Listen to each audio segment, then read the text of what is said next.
Awesome Copilot is one of my favorite repos on the internet because it's filled full of good stuff for GitHub Copilot. Things like custom agents, prompts, instructions, skills, and so much more. So for example, if you wanted some custom instructions, you tap on this awesome instructions, you get this full readme of all sorts of stuff.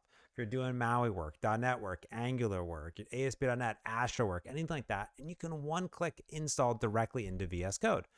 But even better is a way of previewing all of that inside of VS Code.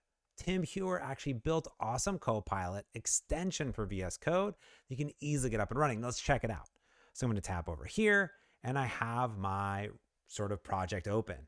Let me go over into extensions and search for Awesome Copilot, open it up and install this puppy.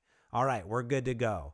I'm able now to come in and see all those same exact things, but I'm able to open the extension, browse categories, install them immediately. So let's go over to the Explorer. I'm going to collapse these down. Let me open up Awesome Copilot that's here now. And all I got to do is hit this little refresh button to have it pop up. And I can now start loading up all of the instructions. I can load up all the skills or custom agents that are coming inside of here. So if I want the C# expert, I can preview it, one click, load it up, name it into my .github agents, and boom, it's good to go. Let's go back over to the project, agents, boom, there it is. If I want to come back now, load this up, I'm able to come in, say, oh, you know what? I want a new instruction over here, and I want this accessibility instruction. Boom, good to go. Just tap just like that.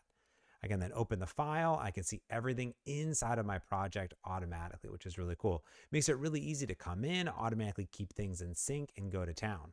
What's really neat is he's extended it, so you can even manage different repos too. So if you have your own repo, you can do that. So you can add a repository, remove repository, and even view sources as well, which is really, really cool. There's tons of other settings there too, so be sure to browse all of this, and I'll put a link to the repo and extension. Wow, happy coding and awesome copiloting.